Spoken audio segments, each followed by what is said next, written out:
ভাইরা আমার, বন্ধুগণ আমার, ও রাজশাহীর মুসলমান ও যুবক, আমি আর আপনি যখন নামাজে দাঁড়াই, যখন ইমাম সাহেবের সঙ্গে আমরা যখন রুকুতে যাই, আমরা বলি সুবহানাল্লাহ, আল্লাহ পবিত্র, আল্লাহ পবিত্র। আবার যখন সিজদার হালতে যায় আমরা বলি সুবহানা রাব্বিয়াল আ'লা, সুবহানা রাব্বিয়াল আ'লা। আমরা বলি আল্লাহ পবিত্র, আল্লাহ পবিত্র, আল্লাহ পবিত্র। আমার আল্লাহ ডাক দিয়ে বলে, ফেরেশতা, ওই জান্নাতের বাগানে আমার গোলামগুলি, বেহেশতের বাগানে গোলামগুলি জবান নাড়ায়া নাড়াইয়া কি বলে একটু জিজ্ঞাসা কর।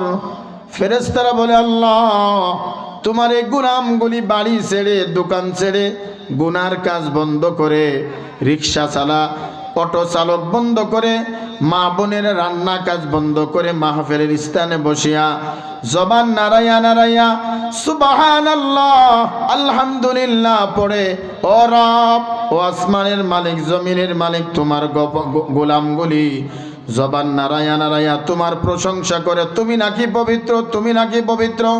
আমার আল্লাহ ডাক দিয়ে বলে, ফেরেশতা, ওই বেহেশতের বাগানে যারা বসে বসে আমার নামটা উচ্চারণ করে আমাকে পবিত্র পবিত্র বলে ঘোষণা দেয়, আমি আল্লাহ ঘোষণা দিলাম আমার বান্দাও পবিত্র।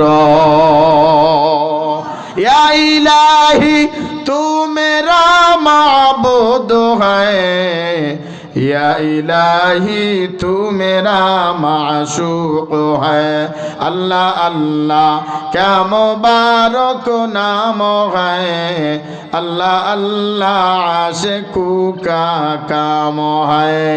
এই জন্য বাজান চারটি জিকির বেশি বেশি করবেন। এক নম্বর জিকির হলো সুবহানাল্লাহ, আল্লাহ পবিত্র, আল্লাহ পবিত্র। আলহামদুলিল্লাহ, আমরা রব্বে কারীমের প্রশংসা করলাম, যিনি আমাদেরকে সৃষ্টি করেছেন। আল্লাহর ছেলে নাই, মেয়ে নাই, আল্লাহকে কেউ জন্ম দেন নাই, আল্লাহ কাউকে জন্ম দেন নাই। আল্লাহ একক, আল্লাহ একক, আল্লাহ ঘুমান না, আল্লাহ তন্দ্রাও যান না। আল্লাহ পাক রব্বুল আলামিন এই কুরআনুল কারীমের ভিতর 3 নম্বর পারার প্রথম পৃষ্ঠার মাঝ বরাবর আল্লাহ পাক বলেন, লা তাখুযুহু সিনাতু ওয়ালা নাউম।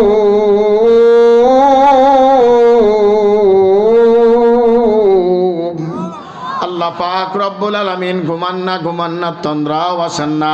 ও বান্দা, কেন ঘুমাই না জানেন? আল্লাহ পাক রব্বুল আলামিন ফেরেশতাদেরকে বলে, আমি কেন ঘুমাই না জানেন? বলে, কেন ঘুমান না? আমি যদি রাতের বেলা ঘুমিয়ে যাই, আমার গোলামগুলি রাত 3টা 4টার দিকে উঠিয়া ঠান্ডা পানি দিয়া ওযু করিয়া ঠক ঠক ঠক ঠক করতে করতে যাই নামাজ বিছিয়া 2 রাকাত 4 রাকাত তাহাজ্জুদের নামাজ পড়িয়া যখন আমার রব বলে ডাক দেবে, আল্লাহ আমার মতন পাপী আর এই দুনিয়ায় কেউ নাই, আমার মতন অপরাধী আর কেউ নাই, আমার মতন গুনাহগার এই আসমানের নিচে জমিনের উপর আর কেউ নাই। ও মালিক, তুমি ছাড়া আমাদের আর কেউ মাফ করবে না। আমার ছেলে ঘুমানো, আমার বিবি ঘুমানো, আমার মা ঘুমানো, আমার বাবা ঘুমানো, আমার বন্ধু ঘুমানো, কিন্তু আমি ঘুমাই না। আমি তোমার কাছে নত স্বীকার করলাম, আমি তোমার কাছে সিলিন্ডার করলাম, আমি তোমার কাছে অনুতপ্ত ঘোষণা করলাম, আল্লাহ সকল দরজা বন্ধ হয়ে যায়, একটা দরজা খোলা থাকে, সেই দরজার নাম হলো তাওবাতান নাসুহা। এই তওবার দরজার কাছে যে যদি একবার সিলিন্ডার করো, একবার নিজের গুনার কথা স্মরণ করো, আমার আল্লাহ ডাক দিয়ে বলে, সমুদ্রের ফেনা পর্যন্ত যদি গুনাহ করে ফেলো, আমি আল্লাহ তোমাদেরকে মাফ করে দিব। আল্লাহ পাক রব্বুল আলামিন কুরআনুল কারীমের ভিতরে বলেন, ইয়া আইয়ুহাল্লাযীনা আমানু তুবু ইলাল্লাহি তাওবাতান নাসুহা হে ইমানদারগণ শোনো শোনো, সকলের দরজা বন্ধ হয়ে যায়, সব দরজা বন্ধ হয়ে যায়, আমার তওবার দরজা 24 ঘন্টা খোলা থাকে। 2টা 3টা 4টা সকাল দুপুর বিকেল যখন আমার তওবার কাছে যায় নিজেকে অপরাধী মনে করবা, আমি আল্লাহ তোমাদেরকে মাফ করিয়া দিব। দুনিয়ায় যদি কেউ অপরাধ করে পুলিশে হ্যান্ডকাপ লাগায়, আদালতে উঠায়, এইবার আসামি আদালতে জজ সাহেবের কাছে বলে কি, ও জজ সাহেব আমারে ক্ষমা করে দাও, ভুলে করেছি, না ভুলে করেছি, অপরাধ করে ফেলেছি। জজ সাহেব যদি দিলওয়ালা থাকে দেখবেন চোখের কোটায় পানি পড়তে থাকে, তার নামটা খারেজ করে দেয়।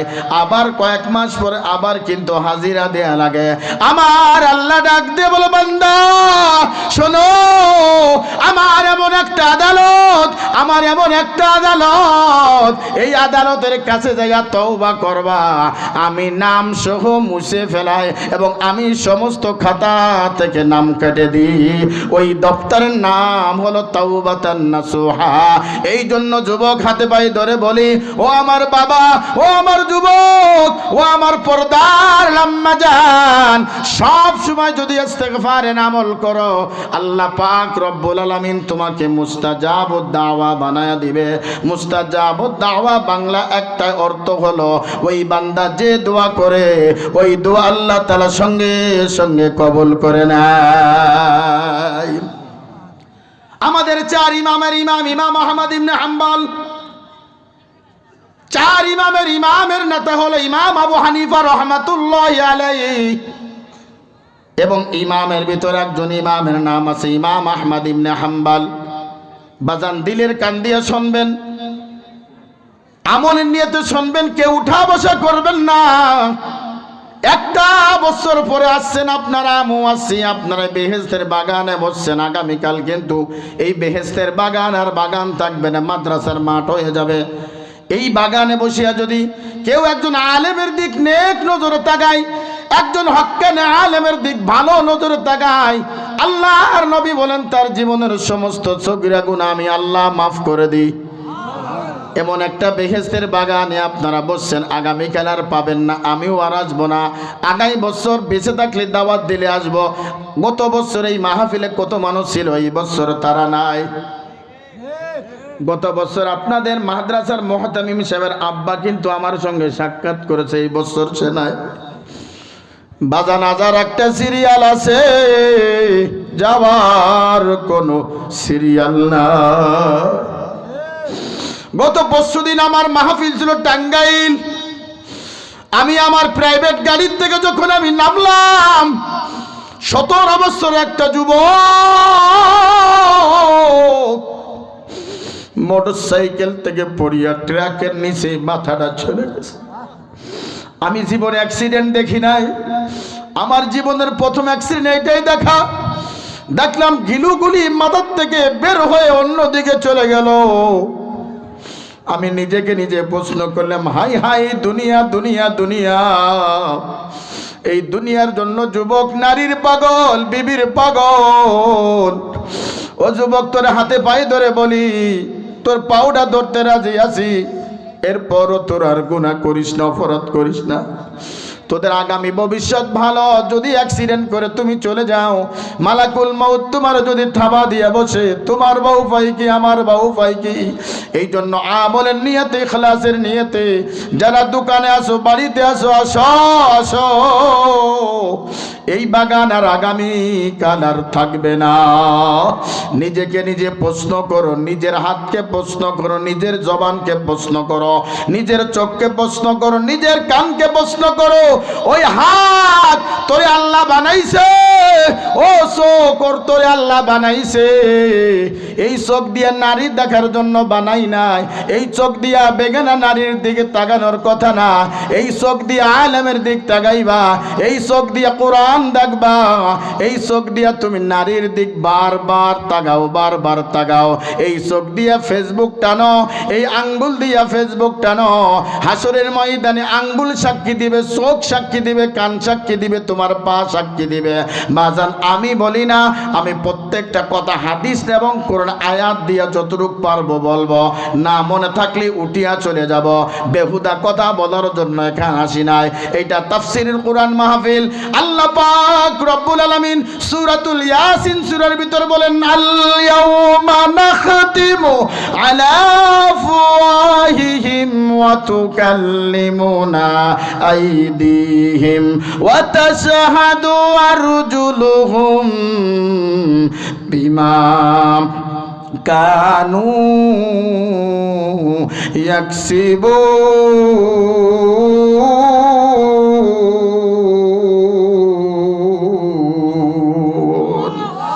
এ কালামে জিন্দা কুরআনে হাকিম, হিকমতে উলা ইয়াজাল সুতু কদিম, বাখা কুরআ কালামুল্লাহ বসন কদিমাস্তি নয়ন। আল্লাহ পাক বলেন জবানকে মোহর মেরে দিবে, জবান দিয়ে কেউ কথা বলতে পারবে না। হাত সাক্ষী দিবে, এই চোখ সাক্ষী দিবে, এই কান সাক্ষী দিবে, এই পা সাক্ষী দিবে। ও যুবক, ও বাবা, ও আমার মা, ওই মুহূর্তে যদি তুমি ধরা পড়িয়া যাও আল্লাহর আদালতে, তোমার দাঁড়াইতে হবে, হিসাব দিতে হবে। আল্লাহর আদালতে দাঁড়াইতে হবে, হিসাব দিতে হবে। এই বিশ্বাস আপনাদের কি আছে কিনা? আছে, আছে, আছে।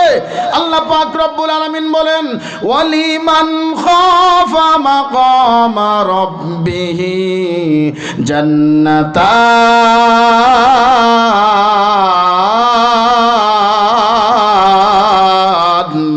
আল্লাহ পাক রব্বুল আলামিন বলেন, আমার আদালতে আমার সামনে দাঁড়াইয়া পাই পাই করে হিসাব দিতে হবে।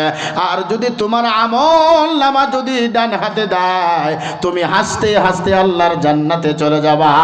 আর যদি বাম হাতে আমল নামা আসে, তোমাকে এইভাবে আমল নামা দিবে না, তোমাকে বুকের ভিতর ছিদ্র করিয়া তোমাকে পিছন দিক থেকে আমল নামা দিবে বাজান। এই জন্য একটা দরজা খোলা, সেই দরজার নাম হলো তাওবার দরজা। চার ইমামের ইমাম ইমাম আহমদ ইবনে হাম্বল রাহমাতুল্লাহি আলাইহি, তার একটা ওয়াকি আপনাদেরকে বলে আমি বয়ান শুরু করব, বুঝার জন্য বলছি বাজান। ইমাম আহমদ ইবনে হাম্বল তিনি সফর করার জন্য ঘর থেকে বের হলেন। সফর করার জন্য ঘর থেকে যখন বের হলেন, বের হয়ে যখন হাঁটা শুরু করলেন, তখন তো বিমান ছিল না, তখন তো কোনো বিমান ছিল না, তখন তো কোনো বাস গাড়ি ছিল না। তিনি বেশিরভাগ কাফেলার মাধ্যমে মানুষ হেঁটে হেঁটে হেঁটে হেঁটে তিনি সফর করতেন। ইমাম আহমদ ইবনে হাম্বল তিনি একটা মসজিদে অবস্থান করলেন। ওই মসজিদে জোহরের নামাজ পড়লেন, ওই মসজিদে আসরের নামাজ আদায় করলেন, ওই মসজিদে মাগরিবের নামাজ আদায় করলেন, ওই মসজিদে ঈশার নামাজ পড়িয়া, বেতের নামাজ পড়িয়া আল্লাহর বান্দা ইমাম আহমদ ইবনে হাম্বল ব্যক্তিগত ওয়াজিফা করতেছে। সমস্ত মুসল্লি ঘরে ঘর থেকে বের হয়ে গেছেন, ইমাম আহমদ ইবনে হাম্বল মসজিদ থেকে বের হন না। মসজিদের খাদেম ডাক দিয়ে বলল, ও মুসাফির ভাই, তুমি এতক্ষণ কি করো? মসজিদ থেকে বের হয়ে যাও, আর মসজিদে থাকা যাবে না, বাহিরাগত মানুষ মসজিদে প্রবেশ করতে পারবে না। ইমাম আহমদ ইবনে হাম্বল পরিচয় দিলেন না, আমি জগতের ইমাম, আমি জগতের ইমাম।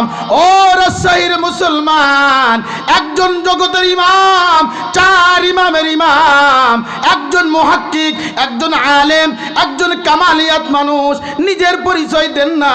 আর আমি নেতার লোক, আমি এমপির লোক, আমি চেয়ারম্যানের লোক, কথা কয় না, কথা কয় না। তার গরমে রাস্তা দিয়ে হাঁটা যায় না।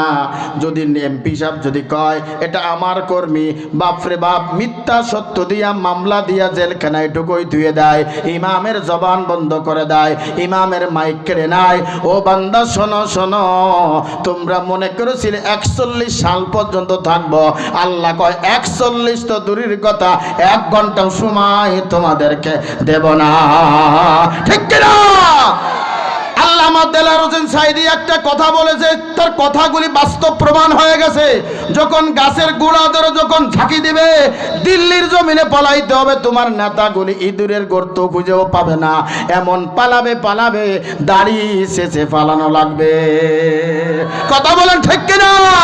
পালা রে পালা, জলদি পালা, নাইলে তোদের গাড়ে ঝোলাবো তালা।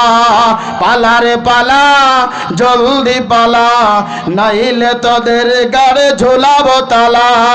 হক আছে বাতিল তো কাঁপছে, ছিনিয়ে নেবে ওরা জয়ের মালা। পালা রে পালা, জলদি পালা, নাইলে তাদের গাড়ে ঝোলাবো তালা। ঠিক কিনা? শোনো, তোমাদেরকে একটা কথা বলে যাই, আলেমদেরকে সম্মান করো, ওলামা ইকরামদেরকে সম্মান করো, এই কোরআনকে বুকে তুলে নাও, এই কোরআন নিয়ে বাস্তবায়ন আইন জারি করো। চুরি করলে হাত কাটা হবে, কথা হয় না কেন? যদি চুরি করলে হাত কাটার আইন যদি বাংলাদেশে জারি করতো, একটা নেতাও কিন্তু হাত একটাও থাকতো না। কথা হয় না গা? কোরআনে আছে চুরি করলি হাত কেটে দাও, আর এখন চুরি করলি তার প্রমোশন তারে বাড়ায় দেয়। কথা বলেন ঠিক কিনা? ইমাম আহমদ ইবনে হাম্বল নিজের পরিচয় দিলেন না, নিজের পরিচয় দিলেন না, নিজের পরিচয় দিলেন না বাজান। ইমাম আহমদ ইবনে হাম্বল একজন আল্লাহওয়ালা মানুষ, 4 ইমামের ইমাম, আল্লাহর বান্দা, মসজিদের ভিতরে বসিয়া ওয়াজিফা করতেছে। খাদেম সাহেব ডাক দিয়ে বলে, আয় মুসাফির ভাই, মসজিদ থেকে বের হয়ে যাও। ইমাম আহমদ ইবনে হাম্বল বলে, কি ও আল্লাহর বান্দা, আমি ফজর পর্যন্ত থাকব, ফজরের নামাজ পড়িয়া আমি আমার কাজে চলে যাব। মুসাফির এই কথা বলার সঙ্গে সঙ্গে খাদেম বলল, না না, কমিটির কোনো এখানে থাকার অনুমতি নাই। ইমাম আহমদ ইবনে হাম্বল নিরুপায় হয়ে মসজিদ থেকে বের হয়ে আল্লাহর বান্দা রাতের আধারে শীতের সময় মসজিদের সামনে দাঁড়াইয়া দাঁড়াইয়া আল্লাহ আল্লাহ বলে ডাক দেয়, মালিক তুমি আমাকে হেফাজত করো, তুমি আমাকে হেফাজত করো। আল্লাহর বান্দা ইমাম আহমদ ইবনে হাম্বল তাকায়া দেখে সামনে একজন যুবক ভ্যান গাড়ির উপরে রুটি বিক্রি করে, ভ্যান গাড়ির উপরে রুটি বিক্রি করে, আগুনের মাধ্যমে রুটি বিক্রি করে।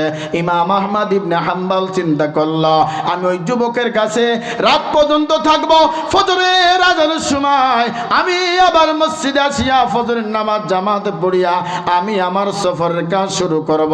ইমাম আহমদ ইবনে হাম্বল আস্তে আস্তে আস্তে আস্তে যুবকের কাছে গেলেন। যুবকের কাছে যাইয়া সর্বপ্রথম সালাম দিয়ে বলেন, আসসালামু আলাইকুম ওয়া রাহমাতুল্লাহ। সালাম দেওয়ার সঙ্গে সঙ্গে আল্লাহর বান্দা যুবক সালামের জবাব দিয়ে বললেন, মুসাফির আপনি কোথা থেকে আসছেন, কোথায় যাবেন? ইমাম আহমদ ইবনে হাম্বল এখনো পরিচয় দিলেন না, আমি ইমাম, আমি এই জগতের একজন ইমাম, আমি ইমাম আহমদ ইবনে হাম্বল। ইমাম আহমদ ইবনে হাম্বল ডাক দিয়ে বলে, যুবক তোমার এইখানে আমি রাত্রে বেলায় থাকবো, ফজরের আজানের সময় আমি আবার চলিয়া যাব। যুবক ডাক দিয়ে বলো, মুসাফির ভাই আমি তো এখানে একা একা থাকি, আপনি থাকলে আরো ভালো হবে, আমরা কথোপকথন করব, কথাবার্তা বলবো। ইমাম আহমদ ইবনে হাম্বলকে বসার জন্য একটা টেবিল দিলেন। আল্লাহর বান্দা ইমাম আহমদ ইবনে হাম্বল ওই জায়গায় বসিয়া বারবার যুবকের দিক তাকায়, বারবার যুবকের দিক তাকায়। ইমাম আহমদ ইবনে ইবনে হাম্বাল দেখে ওই যুবকটা যখন রুটি বানায় জবান দিয়ে কি যেন মিন মিন মিন মিন করে বলে। ওই যুবক যখন রুটিটা তাওয়ার উপরে দেয়, যুবক যেন জবান দিয়ে কি বলে। ওই যুবক যখন রুটিটা কাস্টমারকে দেয়, কাস্টমারকে দেওয়ার পরে টাকা নেওয়ার পরে যখন ক্যাশ বাক্স ওই টাকা রাখে, যুবক যেন কি যেন বলে। ইমাম আহমদ ইবনে হাম্বাল প্রশ্ন করে ফেলেছে, যুবক রে তুমি হাত দিয়া দুনিয়াবি কাজ করো, জবান দিয়া কি করো?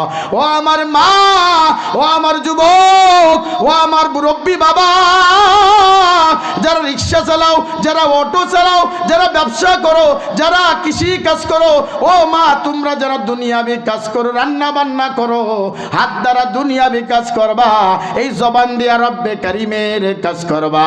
অটোওয়ালা ভাই, রিক্সাওয়ালা ভাই, তুমি যখন হাত দিয়া পা দিয়া দুনিয়াবি কাজ করবা, এই জবান দিয়া রব্বে কারিমের জিকির করবা।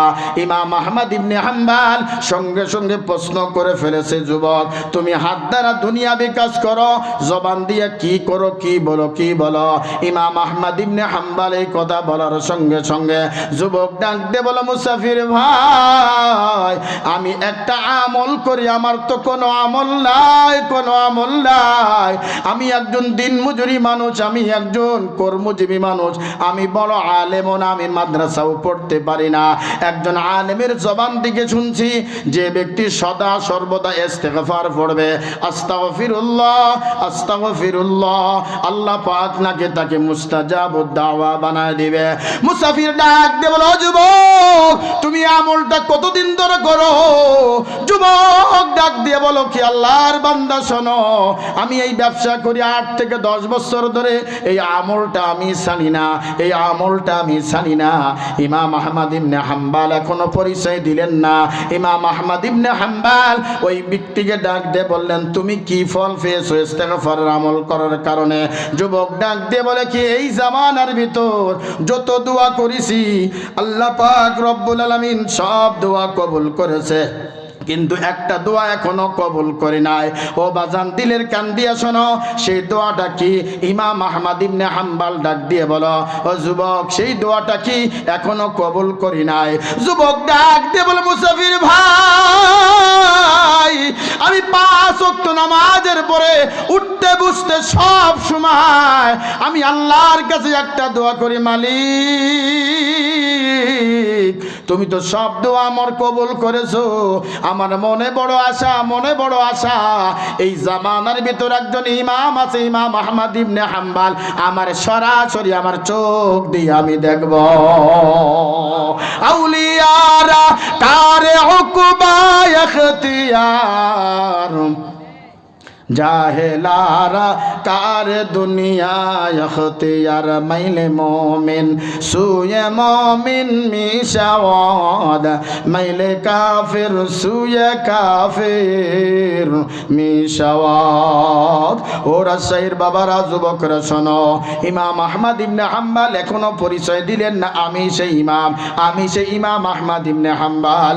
ইমাম আহমদ ইবনে হাম্বালের চোখের কোটাই পানি। যুবক ডাক দিয়ে বলো কি, মুসাফির ভাই আমার এই কথা শোনার পরে আপনি কেন কান্না করেন? ইমাম আহমদ ইবনে হাম্বাল বুকে জড়াই ধরে কপালে চুমু দিয়ে বলে কি, যুবক রে তোর জীবনটা ধন্য, তুই তো আমার থেকে বড় আলেম, ও আমার থেকে বড় আল্লাহওয়ালা, আমার থেকে বড় আমলওয়ালা। বলে কেন, কি হয়েছে? আল্লাহ পাক তোরে মুস্তাজাবুদ দাওয়া বানাইয়া দিলেন, সব দোয়া কবুল হয়েছে। তোর একটা মনের আশা যে এই জমিনের ভিতর, জামানার ভিতর একজন ইমাম আছে, ইমাম আহমদ ইবনে হাম্বাল সরাসরি দেখব। আল্লাহ তাআলা এই দোয়াটা এত পছন্দ করেছে, এত গ্রহণযোগ্য করেছে, ইমাম আহমদ ইবনে হাম্বাল তোর সামনে হাজির করে দিছে। আল্লাহু আকবার বলেন।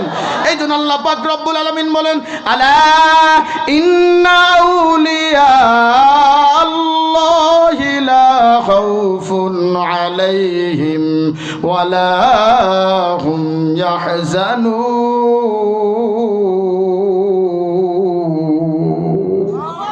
আল্লাহ পাক বলেন, এ দুনিয়ার বান্দা বান্দিরা শোনো, নবীর দরজা বন্ধ, ওহির দরজা বন্ধ, জিবরাইল আর আসবে না।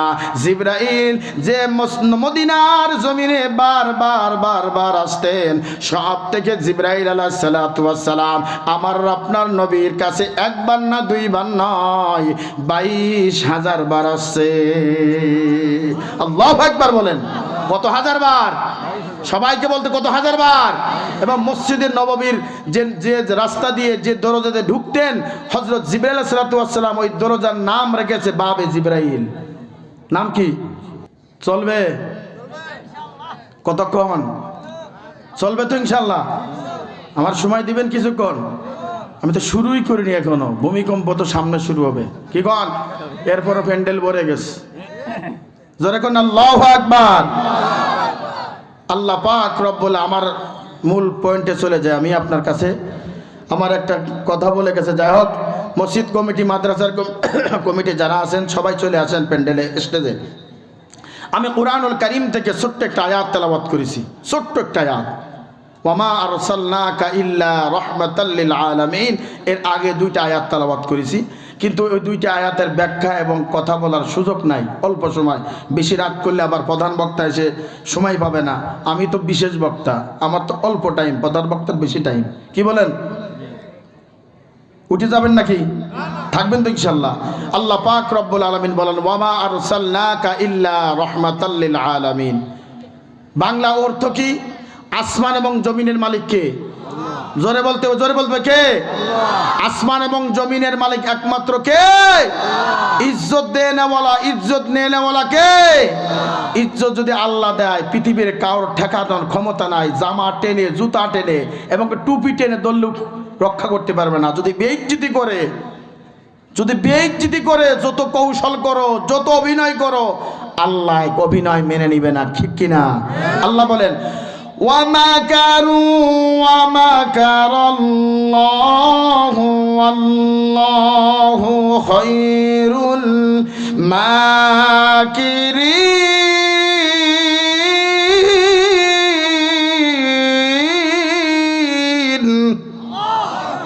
তোমাদের বুদ্ধি, নাস্তিক মুরতাদ, ওদের বুদ্ধি যেখান থেকে শেষ, টুপিওয়ালার বুদ্ধি ওখান থেকে শুরু। এক নাস্তিক এক মাদ্রাসার ছাত্রকে প্রশ্ন করেছে। কিছু লোক আছে না, মাদ্রাসার তালেব ইলম দেখলে চুলকানি ওঠে, কথা কয় না? কয় কি মাদ্রাসা পড়ে কি হবে? খয়রাত করে খাও। খয়রাত করে খায়, প্রতিদিন ফিরাই বিমানে চড়ি আমি। সাইজ দেখছেন, চেয়ারে ধরে না। আজকেও দুপুরে যে মারছি, আবার বয়ান করে মারমো। তো দেশি গোস্ত, দেশি মুরগি, পোল্ট্রি মুরগি খাই না, কথা কয় না গা। খাওয়াই কে? ইজ্জত দেনেওয়ালা কে? কোরআনের কারণে সারা বাংলাদেশে ঘোরায়, বড় বড় চেয়ারে বসায়, কথা বলেন ঠিক কিনা? এক নাস্তিক এক মাদ্রাসার ছাত্রকে প্রশ্ন করেছে, এই এদিকে আয়। ছাত্র মানুষ, ছোট মানুষ আছে না, ছাত্র আছে না? নাস্তিক প্রশ্ন করে, এই পৃথিবীর মাঝখান কোন জায়গা? এ বাপের ক্ষমতা আছে বলার? আল্লাহ তাআলাকে ওমা কার আল্লাহ, তোর জ্ঞান যেখান থেকে শেষ, টুপিওয়ালার জ্ঞান শুরু। দেখ আমি কি করি। ছাত্র কত সুন্দর করে উত্তর দিছে, শুনবেন নি? উত্তর দিছে, স্যার বলে কি, আপনি যে জায়গায় দাঁড়াইছেন ওই জায়গা হলো পৃথিবীর মাঝখান। কেমনি? আপনি মাপে দেখেন, আপনি মাপতে কোনোদিন পারবেন না। কথা হয় না। ও মনে করেছে দুইটি আর মৌলবী কিছু বোঝে না। ওর ইঞ্জিনিয়ার, ব্যারিস্টার আল্লাহর কাছে 4 পয়সার দামও নাই। একজন নুরানি ছাত্রের কাছে আল্লাহ যে দাম দিছে, একজন ব্যারিস্টার উকিল আল্লাহর কাছে সেই দাম নাই। এবার আর একটা প্রশ্ন করেছে, এই বট গাছে কাক পাখি কয়টা আছে? কয় 50টি। কয় বেশি হলি? বেশি হলি বেড়াতে আইছে, কম হলি বেড়াইতে গেছে। কথা কয় না? বুদ্ধি দেখছেন মাথায়? কই গাছে কাক পাখি আছে 50টা, যদি বেশি হয় তাহলে মেহমান হিসেবে আসছে, আর কম হইলে বেড়াইতে গেছে। ওরা মনে করেছে হুজুরের কাছে প্রশ্ন করলে হুজুর কি জানে, আলিফ বা তাসা পড়ে, হ্যাঁ আলিফ লাম্পি পড়ে, কি এটা বরকত? আরে কপাল পোড়া, তোর বাপ মারা গেলি জানাজা কেমনি পড়তে তুই জানোস না? অনেক অনেক আমরা নেতারে দেখছি জানাজার সময় হাত উঠোই, কথা কয় না? এমনও নেতা আছে 70-80 রেখাত নফল নামাজ পড়ে, কথা কয় না? আবার ডিজে গানও করে, কথা কয় না রে, কথা কয় না? আবার কয় খেলা হবে, চিনছেন না এবার? এটা খেলা হবে। আমরা তো আসো আসো, শর্ট করে ঢুকে যা, আমরা শর্ট করে ধরে ফেলবো গাড়। কথা কন না কে? 16 বছর জাতির পিতা ইব্রাহিমের নাম আমরা বলতে পারি নাই, বঙ্গবন্ধুর নাম বলে স্লোগান দিয়েছ। আর চলবে না, আর চলবে না, পেটের চামড়া তুলে ফেলা হবে, ঠিক কিনা?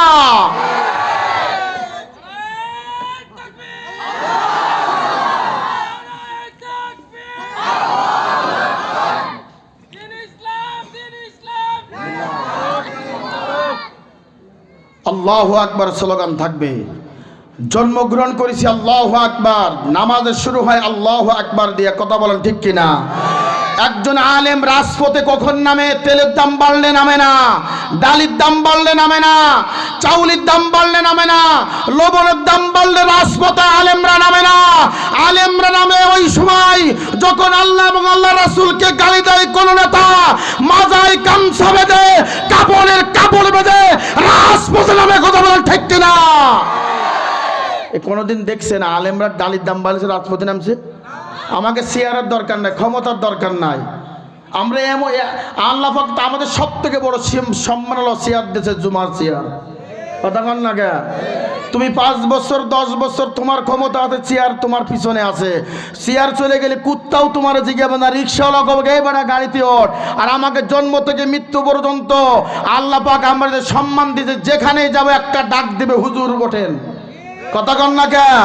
শোনো মুসলমান শোনো, আমরা আবু বকরের মতন এত এত নরম দিনের মানুষ না। আমরা আরহাম উম্মতি বি উম্মতি আবু বকর না। যখন আল্লাহ এবং আল্লাহ রাসূলকে নিয়ে গালি দেয়, খতমে নবুয়ত নিয়ে অস্বীকার করে, তখন আমরা আসাদ হয়ে যাই, ওমরের মতন শক্ত দিনের মানুষ হয়ে যায়, ঠিক কিনা? শোনো মুসলমান শোনো, কান্ডা কালা করে শোনো। আল্লাহর নবীর সাহাবী হযরত আবু বকর সিদ্দিক রাদিয়াল্লাহু তাআলা আনহু, আপনাদের ইমাম সাহেব প্রত্যেক জুমায় লাস্ট খুতবায় কিছু সংখ্যা বলে, আরহাম উম্মতি বি উম্মতি আবু বকর। আবু বকর হলো দিলওয়ালা নবী, নরম দিলের সাহাবী। হযরত আবু বকর যখন মসজিদ নববীর দিকে ঢুকলেন, মদিনার দিকে ঢুকলেন, দেখে একদল কাফেররা গাল গল্প করতেছে। ওই কাফেরের ভিতরে একজন নেতা ছিল, তার নাম হলো ফিনহাজ। এই ফিনহাজ আবু বকরকে দেখে আল্লাহ এবং আল্লাহ রাসূলকে গালি দিয়েছে।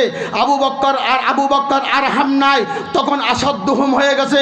সঙ্গে সঙ্গে ফিনহাজরে এমন চড় মেরেছে, এক চড়ে জমিনে বসে পড়েছে। এইবার ফিনহাজ চিন্তা করলো, আবু বকরের বিচার একমাত্র একজনই করতে পারবে, তার নাম হলো মুহাম্মদুর রাসূলুল্লাহ সাল্লাল্লাহু আলাইহি ওয়াসাল্লাম। তার কাছে বিচার দিলেন, আব্দুল্লাহর বেটা মুহাম্মদ, একটা বিচার চাই আপনার কাছে। বলে কি বিচার? বলে আপনার একজন সাহাবী আমাকে থাপ্পড় মেরেছে। আল্লাহর নবী সাল্লাল্লাহু আলাইহি ওয়াসাল্লাম বলেন, সাহাবীর নামটা বলো। ফিনহাজ বললেন, সেই সাহাবীর নাম হলো আবু বকর সিদ্দিক। আবার নবীজি প্রশ্ন করলেন, আবার বলো। ফিনহাজ বলল, ওই সাহাবীর নাম আবু বকর সিদ্দিক। বলে আবার বলো। বলো ওই সাহাবীর নাম আবু বকর সিদ্দিক। আল্লাহর নবী 3 বার কেন জিজ্ঞাসা করলো? আবু বকরের দ্বারা এই কাজ সম্ভব না, এই কাজ করতে পারে না। এটা হলো হযরত ওমরের কাজ। ওমরের কাছে কোনো ছানি চলে না, ওমরের কাছে কোনো বিচার চলে না।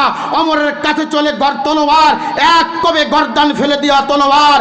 আল্লাহর নবীর সাহাবী হযরত ওমরের মতন যদি একজন ওমর যদি বাংলার জমিনে থাকতো, কোন নাস্তিক মুরতাদ বিসমিল্লাহ নিয়া কুরআন নিয়া কথা বলতো না, ঠিক কিনা? নবী করিম সাল্লাল্লাহু আলাইহি ওয়াসাল্লাম বলে, আবু বকর, বলে জি তুমি মেরেছো? বলে হ্যাঁ। নবী আশ্চর্য হয়ে গেছেন, হাই হাই, কিছু ভদ্র পোলাপান আছে না, নরম মানুষ আছে না এলাকায়, যদি এটা দুষ্টুমি করে বাপের কাছে বিচার দেয় অথবা নেতার কাছে বিচার দেয়, তোর নেতা কয় কি রে বলদের করে বলো, তুই কি কাজ করলি? তো তোর তো মনে সুজা মনে করেছি। বলদ মনে মনে কয়, হ্যাঁ কষ্ট হচ্ছে আপনাদের। কি জন্য বলতেছিলাম? আবু বকর সিদ্দিক রাদিয়াল্লাহু তাআলা, এই কাজ তুমি করেছো? বলে হ্যাঁ। বলে কেন? বলে আমি যখন দুইটা বিষয় আমার মাথা ঠিক থাকে না, তখন আমি আরহাম থাকি না, তখন আসাদ হয়ে যায়। বলে কেন? যখন আমার সামনে আল্লাহ এবং আল্লাহ রাসূলকে গালি দেয়, তখন আমার মাথা আসাদ হয়ে যায়, তখন আমার মাথা ঠিক থাকে না। এই ফিনহাজ কি করেছে এটাও একটু জিজ্ঞাসা করেন। বলে কি করেছে? আল্লাহ এবং আল্লাহ রাসূলকে গালি দিয়েছে, তখন আমার মাথা ঠিক নাই। হে তাওহীদি জনতা শোনো, তোমরা মনে মনে করেছো আলেমরা ভিজে বিলাই না, আমরা আবু বকর মতন এত দিলওয়ালা নরম সাহাবী নয়, এমন উম্মত নয়। আমাদের ভিতরে গর্জন বলা লোক আছে। আল্লামা মামুনুল হক কথা বলেন ঠিক কিনা? আল্লামা ফাইজুল করিম কথা বলেন ঠিক কিনা? যখন রাজপথে ডাক দিবে কালেমার জন্য, ইসলামের জন্য, আমাদের কাছে যা আছে ঝাঁপিয়ে বলবো, কারা কারা রাজি আছো তুই হাত তুলে দেখা দাও। লিল্লাহি তাকবীর। আল কোরআনের আলো। হাত নামান। কষ্ট হলো ইনশাআল্লাহ? কষ্ট হলো নি? আল্লাহ পাক রব্বুল আলামিন বলেন ওয়া মা আরসালনাকা ইল্লা রাহমাতাল লিল আলামিন। আল্লাহ পাক রব্বুল আলামিন বলেন আমি আসমানের মালিক, আমি জমিনের মালিক, আমি হায়াতের মালিক, আমি মৌতের মালিক, আমি কুল কায়নাতের মালিক। আমি যেখানে যেখানে মালিক, আমি সমস্ত কিছুর মালিক। ওই জায়গায় হলো আমার হাবিবুল্লাহ, আমার মোহাম্মদ দোস্ত, ওই জায়গার রহমত স্বরূপ। জোরে কোন সুবহানাল্লাহ। আল্লাহ পাক রব্বুল আলামিন আমার আপনার নবীকে আখলাক দিয়া, চরিত্র দিয়া, গুণ দিয়া আল্লাহ পাক রব্বুল আলামিন বানিয়েছেন। আল্লাহ পাক রব্বুল আলামিন কুরআনুল কারীমের ভিতরে বলেন ইন্নাকা লাআলা খুলুকিন আযীম। ও রাজশাহীর মুসলমান দিলের কান দিয়া শোনো, মুরাকাবার নিয়তে মাথার নিচুর দিক দিয়া, মাথার নত করিয়া কথাগুলি শোনো। আল্লাহ পাক রব্বুল আলামিন নবীকে আজিম শব্দ দিয়া ব্যবহার করেছে। আজিম শব্দ যারা গ্রামার বোঝে তারা বুঝবে। আজিম শব্দ এমন একটা শব্দ, আজিম শব্দের অর্থ হলো উত্তম চরিত্র, ভালো চরিত্র, ভালো আখলাক, উত্তম ব্যবহার। অনেক মানুষের চেহারা ভালো, লেবাস ভালো, কিন্তু তার চরিত্র আখলাক ভালো না। আল্লাহর কাছে ওই ব্যক্তির কোনো দাম নাই। আল্লাহর নবী সাল্লাল্লাহু আলাইহি ওয়াসাল্লামের বয়স যখন 25 আর আম্মা জান খাদিজার বয়স যখন 40 থেকে 45 বছর, আল্লাহর নবী মুহাম্মদুর রাসূলুল্লাহ সাল্লাল্লাহু আলাইহি ওয়াসাল্লাম আম্মা জান খাদিজার বাড়িতে গোলামের কাজ করতেন, রাখালের কাজ করতেন। আম্মা জান খাদিজা মনে মনে নিয়ত করেছে আর জীবনে বিবাহ করব না, আর জীবনে বিবাহের পিলিতে আর বসবো না। আল্লাহর নবীর আখলাক আর চরিত্র দেখে হযরত আম্মা জান খাদিজাতুল কুবরা তার খাদেমাকে ডাক দিয়ে বললেন, তার খাদেমা বান্ধবীকে ডাক দিয়ে বললেন, ও বান্ধবী রে, আমি মনে মনে নিয়ত করিলাম আর জীবনে বিবাহ করব না। ওই আব্দুল্লাহর বেটা মুহাম্মদের যদি পাইতাম আমি একটু বিয়ে করতাম। বান্ধবী ডাক দে বলো, খাদিজা, ও খাদিজা, তুমি এই কথা কেন বলো? বলো ওর আখলাক চরিত্র দেখে আমার মনের ভিতর ঢুকে গেছে। বলে কেমনে বুঝলা? যখন আমার বাড়ির থেকে ছাগল নিয়ে যখন এই মোহাম্মদ যখন মরুভূমির দিক দিয়ে রওনা করে, আমি তাকায়া তাকায়া দেখি আকাশের মেঘটা আর ওই মোহাম্মদ আরবিকে ছায়া দেয়, আর আমি মোহাম্মদ যে রাস্তা দিয়ে হাঁটে ওই রাস্তা দিয়ে আমি হাঁটলি, আমি তার পায়ের চিহ্ন এবং শরীর থেকে মেসকে আম্বরের ঘিরান পাই। আল্লাহর নবী সাল্লাল্লাহু আলাইহি ওয়াসাল্লামের বয়স যখন 25, আম্মা জান খাদিজার বয়স যখন 40 থেকে 45 বছর, আল্লাহ পাক রব্বুল আলামিন মুহাম্মদ আরবিকে আজিম শব্দ ব্যবহার করে উত্তম চরিত্র দিয়ে দুনিয়ায় পাঠাইলেন। আম্মা জান খাদিজাতুল কুবরা রাদিয়াল্লাহু তাআলা আনহার সঙ্গে যখন বিবাহ হয়ে যায়, আল্লাহর নবী বাসর ঘরে যেয়ে বললেন, খাদিজা রে, তুমি আমাকে কেন বিয়ে করেছো? তুমি একজন ধনট্ট মহিলা, তুমি একজন মক্কার সব থেকে সুন্দরী মহিলা, টাকার অভাব নাই, পয়সার অভাব নাই, ইজ্জতের অভাব নাই। আমি এতিম, আমার মা নাই, আমার বাবা নাই, আমি গোলামের ঘরে গোলাম, আমি একজন এতিম, আমি তোমার ভরণ পোশাক দিতে পারবো না, আমাকে কেন বিবাহ করেছে? আল্লাহর নবী সাল্লাল্লাহু আলাইহি ওয়াসাল্লামের বক্তব্য শুনিয়া আম্মা জান খাদিজা ডাক দিয়ে বললেন, ইয়া রাসূলুল্লাহ, ইয়া হাবিবাল্লাহ, ওই একটা কারণে আপনাকে আমি বিবাহ করেছি, একটা কারণ আপনাদেরকে বলবো, আর যদি সুযোগ হয় পরে আপনাদেরকে বলবো। একটা কারণ হলো আমি আপনার খেদমত করব, আমি আপনার সেবা করব, আমি আপনাকে ভালোবাসবো। আপনি যখন কালিমার দাওয়াত দিয়ে যখন ঘরে আসবেন, আপনার গা আপনার শরীরটা মুছাই আপনাকে আমি গোসল করাইয়া দিব। এখনকার যুবকেরা নিজের মা বাবারে গোসল করাই না, পাশের বাড়ির ডার্লিং এবং আই লাভ ইউকে গোসল করায়। কথা বলেন ঠিক কিনা? ও মা শোনো, কান্ডা কালা করে শোনো। ও আমার যুবক, তুমি যখন তোমার বাড়িতে মোবাইল রাখিয়া যাবা, তোমার বিবি যদি ফোন ধরে কেমনে ফোনে কথা বলবে, এটাও আল্লাহর নবীদের হাদিসের ভিতর আছে। এখনকার মহিলারা যদি স্বামী যদি বাইরে যায় অথবা বাথরুমে যায়, ওই স্বামীর বন্ধু যদি ফোন দিয়ে কয় হ্যালো, তাহলে গেল, সব গেছে। আপনি এইভাবে কথার উত্তর দিবেন না, মিষ্টি সুরে কথা বলবেন না, কর্কশ ভাষায় কথা বলবেন। কেমনে কথা বলবেন? এটাও নবীজি হাদিসের ভিতরে বলে। যদি আপনার স্বামী, ও মা শোনো শোনো, ও মা দিলের কান দিয়ে শোনো, আপনার স্বামী যদি বাথরুমে যায়, মোবাইলটা রেখে যায়, কোনো বন্ধু যদি ফোন দেয়, আপনি সঙ্গে সঙ্গে এইভাবে রিসিভ করে বলবেন হ্যালো। কথা কয় না, কথা কয় না, এইভাবে রিসিভ করবেন। দ্বিতীয়বার বলবেন আপনার স্বামী কই বাথরুমে গেছে, কখন আসবে জানি না। এইবার যে ব্যক্তি ফোন দিছে মনে করবে আল্লাহ আজরাইল হাত থেকে আমারে বাঁচাও, আর জীবনে কল দিব না। আর আপনি দূরে যদি কন হ্যালো ভাই কেমন আছো, এইবার দেখবেন কবে কি ভাবি তো ভালোই আছি, ভাই কই, ভাই তো বাথরুমে গেছে, আমি তো ঘরের দুয়ারে দাঁড়ায় আছি। এইবার ভাবি কো আসেন আসেন, বহুত দিন ধরে দেখি না। ঠান্ডা পানি মিষ্টি মুখে দিবেন, প্রত্যেকটা সেকেন্ডে সেকেন্ডে কবিরা গোনা হবে। আল্লাহর নবী ডাক দেবেন, ও মা, ও আমার যুবক, তোমার বোন, তোমার বিবি, তোমার মাকে হাদিস 4টে শোনায় দিবা। আল্লাহর নবী বলেন 4টে গুণ যে মহিলার ভিতরে থাকবে, ওই মহিলা সরাসরি জান্নাতে চলে যাবে। 1 নম্বর গুণ হলো 5 ওয়াক্ত নামাজ, 2 নম্বর গুণ হলো রমজান মাসের রোজা, 3 নম্বর গুণ হলো স্বামীর খেদমত করা, 4 নম্বর গুণ হলো নিজের সতীত্ব হেফাজত করে রাখা। এখন স্বামীর কেউ খেদমত করতে চাই না, পাশের বাড়ির দেবর রে গোসল করে দেয় ডলে ডলে। কথা কোন ঠিক কিনা? আম্মাদের খাদিজাতুল কুবরা রাদিয়াল্লাহু তাআলা আনহা ডাক দিয়ে বলেন, ইয়া রাসূলুল্লাহ, ইয়া হাবিবাল্লাহ, কয়েকটা গুণ দেখে আপনাকে বিবাহ করেছি, তার ভিতরে একটা গুণ হলো আমি আপনার সেবা করব, খেদমত করব।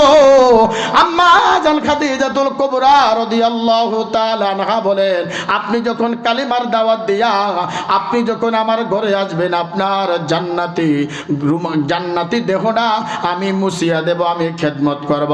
আল্লাহর নবী সাল্লাল্লাহু আলাইহি ওয়াসাল্লাম কালিমার দাওয়াত দিয়ে যখন ঘরে আসবে, হঠাৎ করে দেখে কান্না রুল ঘরের ভিতর, কান্না কান্না কান্না।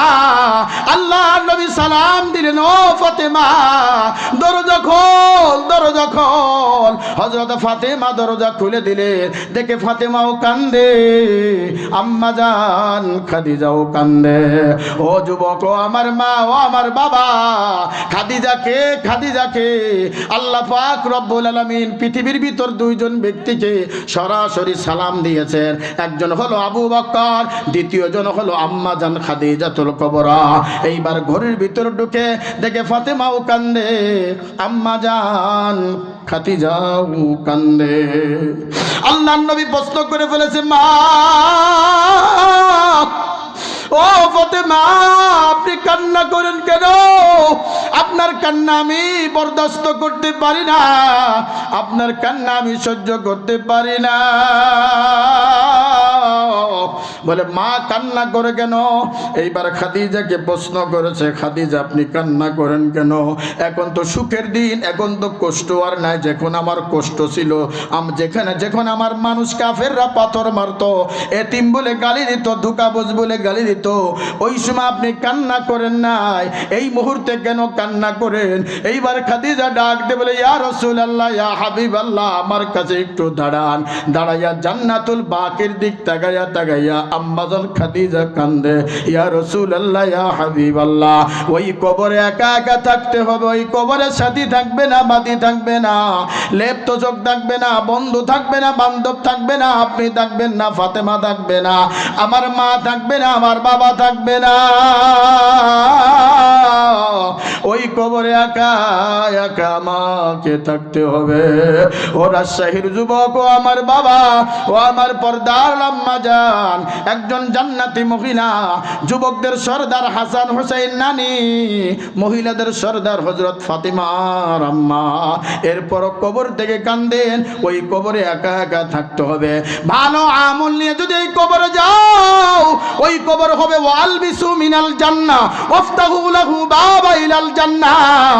ও যুবক, ও আমার রাজশাহীর বাবারা, খারাপ আমল নিয়ে যদি এই কবরে যাও, বেনামাজি অবস্থায় যদি কবরে যাও, সুদখোর অবস্থায় যদি কবরে যাও, আমল না নিয়ে যদি কবরে যাও, ওরে ডাইনের মাটি বামে, বামের মাটি ডাইনে এমন জোরে চাপ মারবে, হাড্ডি গুড়ি মসমস মসমস করে ভিতরে ঢুকিয়া যাবে। ওই কবরে আমল ছাড়া কিছুই চলবে না। কবর জায়গা ভালো নয়, কবর জায়গা ভালো নয়। আমল দিয়ে কবর গৃহ সাজিয়ে নিতে হয়। কবর জায়গা ভালো নয়, কবর জায়গা ভালো নয়। 6 দিন পরে নখ খসে যাবে, 9 দিন পরে চুল। 6 দিন পরে নখ খসে যাবে, 9 দিন পরে চুল। কবর গায়ের সামান নিতে কইর না কেউ ভুল। কবর জায়গা ভালো নয়, কবর জায়গা ভালো নয়। আমল দিয়ে কবর গৃহ সাজিয়ে নিতে হয়। কবর জায়গা ভালো নয়, কবর জায়গা ভালো নয়। 17 দিন পরে পেটে ফেটে শেষে পুকার খাদ্য হবে। 60 দিন পরে গোছে থাকবে না, কঙ্কাল পড়ে রবে।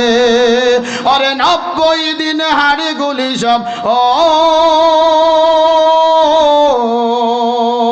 আরে 90 দিনে হাড়ি গুলি সব আলাদা হয়ে রায়। কবর জায়গা ভালো নয়, কবর জায়গা ভালো নয়।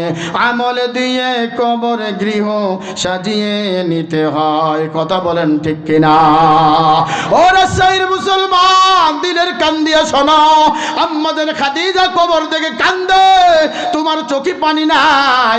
জাহান্নামের ভয়ে, কবরের ভয়ে তোমার চোখে পানি নাই।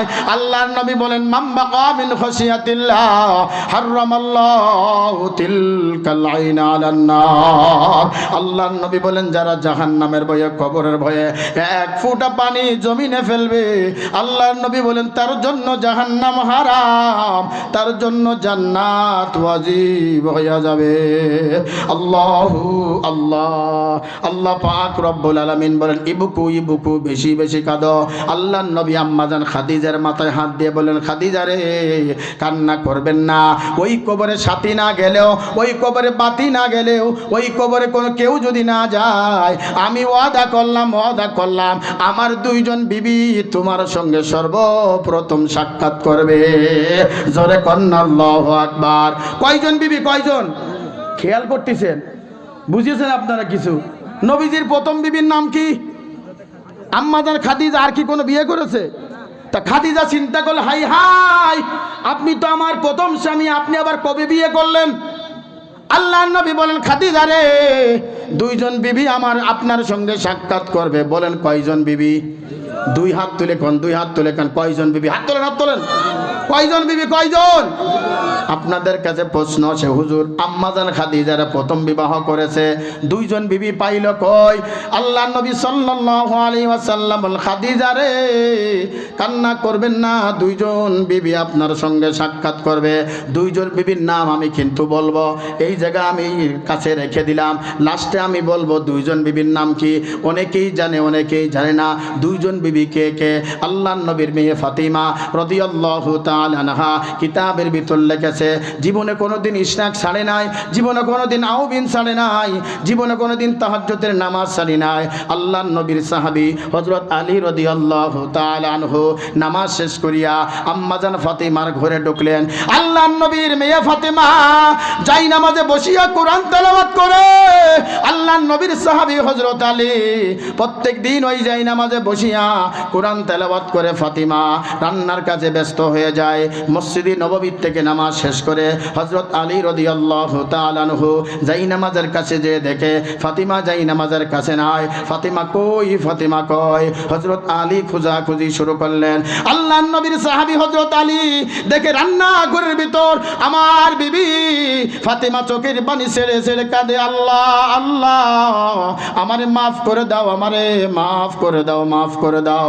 হযরত আলী রাদিয়াল্লাহু তাআলা আনহু ডাক দিয়ে বলেন, ও ফাতিমা, আমি জীবনে দেখি নাই তোমার ইশরাক নামাজ কাজা করতে, এইভাবে কান্না করতে। আজকে তো কোরআন তেলাওয়াত করো নাই। ও বাজান, দিলের কান দিয়ে শোনো, মুরাকাবার নিয়তে শোনো। গুনাহ গুনাহ গুনাহ, আমার হাতে গুনাহ, আমার পায়ে গুনাহ, আমার জবানে গুনাহ, আমার চোখে গুনাহ। গুনার কারণে আমার দেহ নাফাক, গুনার কারণে আমার চোখ নাফাক। কোন জবান দিয়ে আমার আল্লাহর ডাকবা? এই নাফাক জবান দিয়ে আমার আল্লাহর যদি ডাকো, আল্লাহ তওবার দরজা খোলা, তওবার কাছে আমি নত স্বীকার করলাম। আল্লাহ তাআলা তোমার দেহে তোমার গুনাহগুলি আল্লাহ মাফ করে দিবে। হযরত ফাতিমাতুজ জোহরা রাদিয়াল্লাহু তাআলা আনহা কান্দে। এইবার আলী জিজ্ঞাসা করে, ফাতিমা কান্না করো কেন? বলো, আপনি তো জানেন আমি প্রত্যেক দিন যাই নামাজে বসিয়া কোরআন তেলাওয়াত করি, আপনি আসলে আমি কোরআন বন্ধ করি। আমি আজকে ফজরের নামাজ পড়িয়া আমি যাই নামাজের উপরে বসিয়া কোরআন তেলাওয়াত করব। হঠাৎ করে দেখি আমার চোখে ঘুম ঘুম ঘুম ঘুম, আমি এই যাই নামাজের উপরে শুয়ে পড়লাম। হঠাৎ করে দেখি মদিনাওয়ালা নবী আমার বাবা আমার স্বপ্ন দেখাইছে, ফাতেমা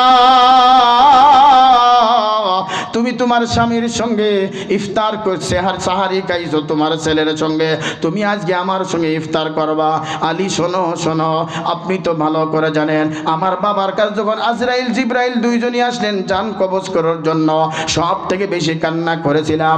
আমার বাবা আমাকে কানে কানে বলছিল, ফাতেমা কান্না করবেন না, আমি দুনিয়ার থেকে চলে যাওয়ার পর সর্বপ্রথম আপনার সঙ্গে আমার সাক্ষাৎ হবে। ও আলী শোনো, আমি আর মনে হয় বাঁচবো না, আমারে মাফ করে দিও, আপনার খেদমত আমি করতে পারি না। আমার দুইটা সন্তানকে তুমি না তার নানার পথে চালায়ো। হযরত আলী রাদিয়াল্লাহু তাআলা আনহু কান্দে,